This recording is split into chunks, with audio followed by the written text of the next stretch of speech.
Chapter 2. Who makes the profits? World War I, or rather our brief participation in it, has cost the United States some $52 billion. Figure it out. That means $400 to every American man, woman and child. And we haven't paid the debt yet. We are paying it, our children will pay it, and our children's children probably still will be paying the cost of that war. The normal profits of a business concern in the United States are 6, 8, 10 and sometimes 12%. But wartime profits, that's another matter. 20, 60, 100, 300 and even 1800%. The sky's the limit. All that traffic will bear. Uncle Sam has the money, let's get it. Of course, it isn't put that crudely in wartime. It is dressed into speeches about patriotism, love of country, and we must all put our shoulders to the wheel. But the profits jump and leap and skyrocket and are safely pocketed. Let's just take a few examples. Take our friends the DuPonts, the powder people. Didn't one of them testify before a Senate committee recently that their powder won the war, or saved the world for democracy, or something? How did they do in the war? They were a patriotic corporation. Well, the average earnings of the DuPonts for the period 1910 to 1914 was $6 million a year. It wasn't much, but the DuPonts managed to get along on it. Now let's look at their average yearly profit during the war years, 1914 to 1918. $58 million a year profit, we find, nearly 10 times that of normal times, and the profits of normal times were pretty good. An increase of profits of more than 950%. Take one of our little steel companies that patriotically shunted aside the making of rails and girders and bridges to manufacture war materials. Well, their 1910 to 1914 yearly earnings averaged $6 million. Then came the war. And, like loyal citizens, Bethlehem Steel promptly turned to munitions making. Did their profits jump, or did they let Uncle Sam in for a bargain? Well, their 1914 to 1918 average was $49 million a year. Or let's take United States Steel. The normal earnings during the 5-year period prior to the war were $105 million a year. Not bad. Then along came the war and up went the profits. The average yearly profit for the period 1914 to 1918 was $240 million. Not bad. There you have some of the steel and powder earnings. Let's look at something else. A little copper, perhaps. That always does well in war times. Anaconda, for instance. Average yearly earnings during the pre-war years 1910 to 1914 of $10 million. During the war years 1914 to 1918, profits leapt to $34 million per year. Or Utah Copper. Average of $5 million per year during the 1910 to 1914 period, jumped to an average of $21 million yearly profits for the war period. Let's group these 5 with 3 smaller companies. The total yearly average profits of the pre-war period 1910 to 1914 were $137,480,000. Then along came the war. The average yearly profits for this group skyrocketed to $408,300,000. A little increase in profits of approximately 200%. Does war pay? It paid them, but they aren't the only ones. There are still others. Let's take leather. For the 3-year period before the war, the total profits of Central Leather Company were $3,500,000. That was approximately $1,167,000 a year.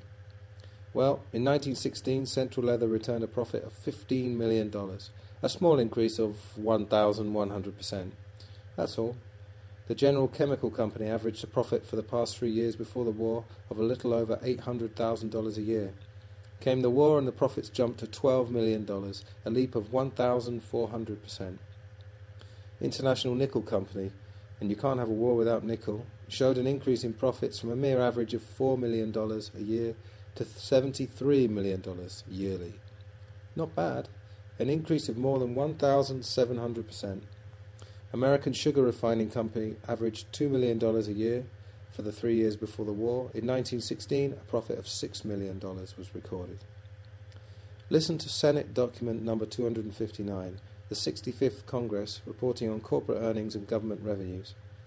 Considering the profits of 122 meat packers, 153 cotton manufacturers, 299 garment makers, 49 steel plants and 340 coal producers during the war. Profits under 25% were exceptional. For instance, the coal companies made between 100% and 7,856% on their capital stock during the war. the Chicago Packers doubled and tripled their earnings. And let us not forget the bankers who financed the Great War. If anyone had the cream of the profits, it was the bankers. Being partnerships rather than incorporated organizations, they do not have to report to stockholders, and their profits were as secret as they were immense. How the bankers made their millions and their billions, I do not know, because those little secrets never become public, even before a Senate investigatory body.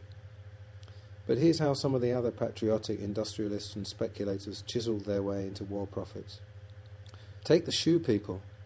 They like war. It brings business with abnormal profits. They made huge profits on sales abroad to their allies. Perhaps, like the munitions manufacturers and armament makers, they also sold to the enemy. For a dollar is a dollar, whether it comes from Germany or from France. But they did well by Uncle Sam too. For instance, they sold Uncle Sam 35 million pairs of hobnailed service shoes. There were 4 million soldiers, 8 pairs and more to a soldier. My regiment during the war had only 1 pair to a soldier. Some of these shoes probably are still in existence. They were good shoes, but when the war was over, Uncle Sam had a matter of 25 million pairs left over, bought and paid for, profits recorded and pocketed. There was still lots of leather left, so the leather people sold your Uncle Sam hundreds of thousands of McClellan saddles for the cavalry. But there wasn't any American cavalry overseas. Somebody had to get rid of this leather, however. Someone had to make a profit in it. So we had a lot of McClellan saddles, and we probably have those yet. Also, somebody had a lot of mosquito netting. They sold your Uncle Sam 20 million mosquito nets for the use of the soldiers overseas. I suppose the boys were expected to put it over them as they tried to sleep in muddy trenches, one hand scratching cooties on their backs and the other making passes at scurrying rats. Well, not one of these mosquito nets ever got to France. Anyhow, these thoughtful manufacturers wanted to make sure that no soldier would be without his mosquito net, so 40 million additional yards of mosquito netting was sold to Uncle Sam. There were pretty good profits in mosquito netting in those days, even if there were no mosquitoes in France. I suppose if the war had lasted just a little longer, the enterprising mosquito netting manufacturers would have sold your Uncle Sam a couple of consignments of mosquitoes to plant in France, so that more mosquito netting would be in order. Airplane and engine manufacturers felt they too should get their just profits out of this war. Why not? Everybody else was getting theirs. So 1 billion, count them if you live long enough, was spent by Uncle Sam in building airplane engines that never left the ground. Not one plane or motor out of the $1 billion worth ordered ever got into a battle in France. Just the same, the manufacturers made their little profit of 30, 100 or perhaps 300%. Undershirts for soldiers cost 14 cents to make, and Uncle Sam paid 30 cents to 40 cents each for them. A nice little profit for the undershirt manufacturer, and the stocking manufacturer, and the uniform manufacturers, and the cap manufacturers, and the steel helmet manufacturers. All got theirs. Why, when the war was over, some 4 million sets of equipment, knapsacks and the things that goes to fill them, crammed warehouses on this side. Now they're being scrapped because the regulations have changed the contents. But the manufacturers collected their wartime profits on them, and they will do it all over again the next time. There were lots of brilliant ideas for profit-making during the war. One very versatile patriot sold Uncle Sam 12 dozen 48-inch wrenches. Oh, they were very nice wrenches. The only trouble was that there was only one nut ever made that was large enough for these wrenches. That is the one that holds the turbines at Niagara Falls. Well, after Uncle Sam had bought them and the manufacturer pocketed the profit, the wrenches were put on freight cars and shunted all around the United States in an effort to put a use for them.